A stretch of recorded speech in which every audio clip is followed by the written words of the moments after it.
If the radius of the cylinder is doubled, keeping the LSA lateral surface area same, then its height is. This is a cylinder radius. This is height. LSA of cylinder is 2 pi RH.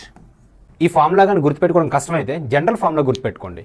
General formula for LSA is perimeter of base into height.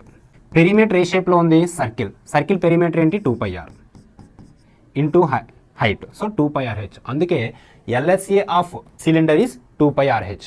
Total surface area కావాలంటే area of base into height. Okay, so ఇక్కడ question ఏంటంటే రేడియస్ని double చేసి LSAని అలాగే ఉంచాడు and height find out చేయమంటున్నాడు. So height కావాలి కాబట్టి హైట్ని x అనుకుందాం. 2 ఇంటూ పై ఇంటూ ఆర్ అంటే 2r డబుల్ చేశాడు కాబట్టి is equal to 2 pi RH. ఈ 2 పై క్యాన్సిల్ అయింది అండ్ ఆరు క్యాన్సిల్ అయింది. So 2x is equal to h.